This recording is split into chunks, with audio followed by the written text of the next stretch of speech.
this evening. The fight for freedom means freedom fighters. The public service is the rent you pay for your existence on this earth.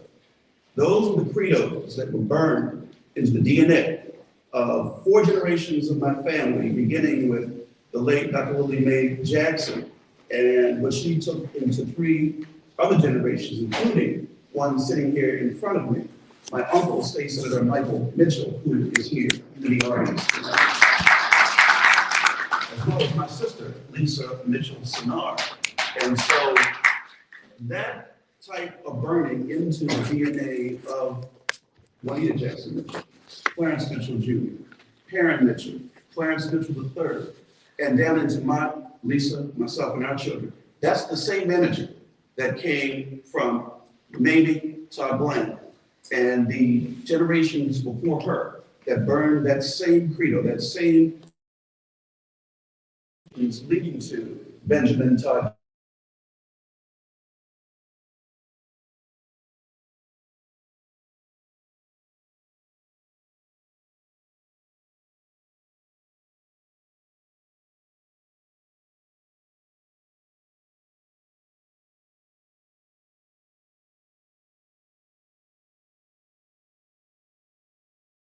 He was there not long after that wonderful newspaper had been firebombed, but the gentleman that mentioned him, Mr. T. Tisdale, who was a mentor of his for many years, helped to also burn into him the desire to do things like this book. Never forget, our people were always free, a parable of American healing. And I want to start that way because as we talk about the different aspects that Ben looks at in this book, it will help inform you of why that work needs to continue. So with that introduction, Benjamin Todd Jones, thank you so much once again.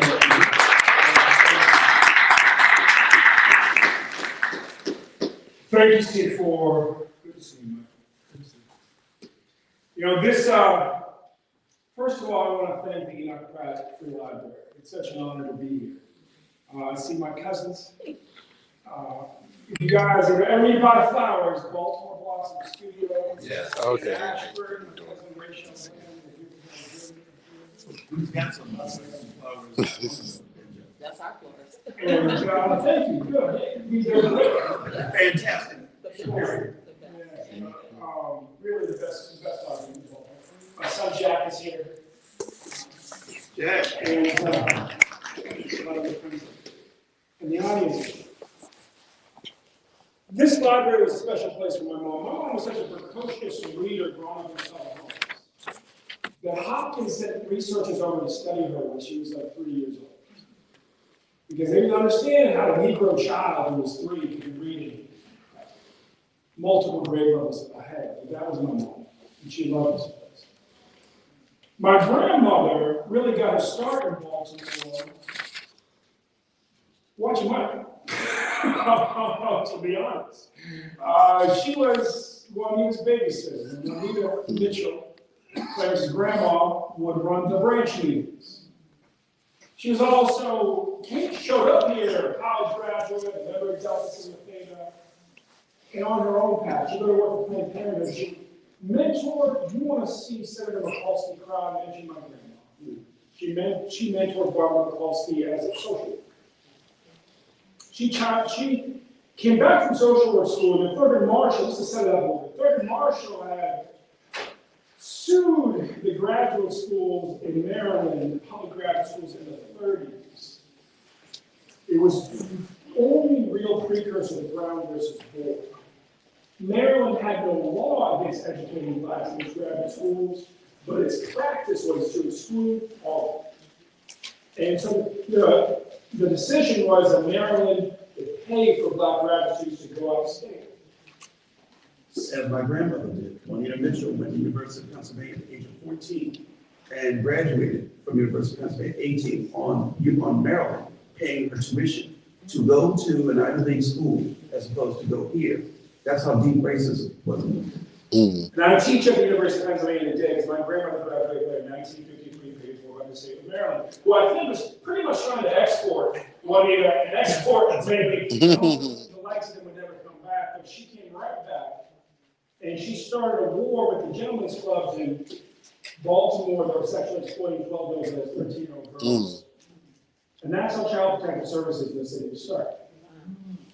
Was to make sure that people could not sexually exploit tweens and teens for profit. My grandma, though, carried many riddles with her, and that's really what has inspired this book. She would say, never forget our people were always free. And I want to talk to you about that just for a second. I'll read page 24 and 25 of the book. As a child, I soaked up my grandmother's stories like cornbread soaks up butter mixed with maple syrup.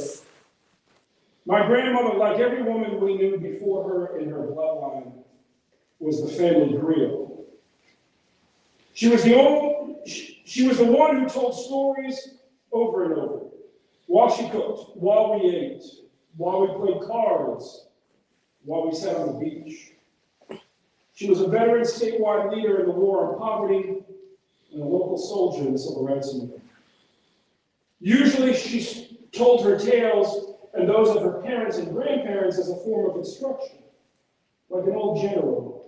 She didn't expect you to fight in the same ways as she had or they had. Her faith, however, was that if you knew how she fought her battles, then you would find yourself better prepared in the future fight. Sometimes, however, her statements were riddles she hoped you would be inspired to solve, like the one about colonial rebellions. Other times, she made claims that were ridiculous on their face, and then confounded you with her insistence they not be contradicted. Never forget our people were always free. She would offer as a diversion from the subject at hand. She often seemed to insert it as an offhand close into a conversation about some sensitive aspect of our family's history of slavery, about which she did not want more discussion. When I was a kid, it made my brain hurt. It just didn't make any sense. Jack, you know what that's like. Parents says it don't make sense. When I was a teenager, I decided to challenge her head on. What are you talking about, Mimi? 3 of your 4 grandparents were born into slavery. The 4th was a white man your own sister said was probably a rapist. Who was free? The rapist? She just stared at me like she couldn't be. She would never say a curse word, but by the look on her face, I'd say she thought me either an idiot or and there's a word I won't say lie. Ultimately, I relented. Challenging it seemed as cruel and futile as an atheist trying to convince a devout nun that Mary wasn't a virgin. Historically, the women in many families, the griots in the West African tradition, don't just hand down recorded stories. They hand down traditions, religion, recipes for success, and the peculiar convictions and articles of faith that make a family, and a tribe. This, I reasoned, must just be one of the latter. Ben Jealous, if I could step in for a moment here, and that is, we're going to talk, everyone, together, share conversation for about the next 30 minutes, 40 minutes or so, and then the last 15 minutes, we have some questions that have been written down and been submitted that we will then share with the audience, and then we'll react to the questions that we have. But I don't want you to skip over. We're going to talk about all 21 chapters, 219 pages of your book. But I don't want to skip over the relationship between the United States Senator Barbara McCoskey and Mamie Todd Bland, because our family knew Councilwoman Barbara McCoskey, City Council, Congresswoman Barbara McCoskey, before she went on to the longest reigning woman member of the United States Senate and others. So we saw the finished product, so to speak. What impact, and she said this, did Barbara McCoskey, your grandmother had on her? Well, and I see some activists in this room who were with me on the Don Quixote-like journey. That was my kid. Yeah, I told Wes the other day. Wes has been my friends who were Baltimore's blessed outside Black neighborhoods. To have 5 black men who are going to Oxford on the road scholarship, starting with Kurt Schmuck. And I'm 3, and Wes is 4, and Fagan Harris will be Wes's chief of staff, number 5. And when Wes won, I mentored that brother for like 5 minutes because I just got back from Oxford. And, I forgot where I was going with that. Oh, yes. So when I was running for governor, I just told Wesley today, I said, look, brother, like, I'm like the Jesse Jacksons, you're Barack Obama, but I ain't got nothing on you. So let's just. No, sir. No, sir. And we got a good laugh on that. But there I was. We were up at theater, Northwest Baltimore, the women's political event. Barbara Mikulski walked up to me, and I felt her before I saw her, and I'm looking like up here, right? And her finger was like right here. I looked down, and she says, "You're Mamie Todd's grandson, aren't you?" And I said, "Yes, ma'am." And a tear started to roll down her face. And she just kept crying the whole time. Telling me what a hero she was, in child protection, telling me how she inspired her when she was a young social work student. Telling me about her role, not just in setting up every undergraduate social work, bachelor of social work program in the entire state of Maryland. That was her last act. She had been the head of implementing the head of social policy because of the Mitchells for the state of Maryland and implementing the war on poverty for the state. The governor had to put her name on the license plate because the cops kept shooting her away from the parking lot because she was covered in her driver's license. And I got Barbara Mikulski and my grandmother together at the very end of my grandma's life, about 2 weeks before she passed. I got them on the phone. And what was incredible, first of all, they trashed the men in Annapolis. That was hysterical. That was hysterical. But then, after they caught up on that, was this buoyant optimism. Just this incredible optimism.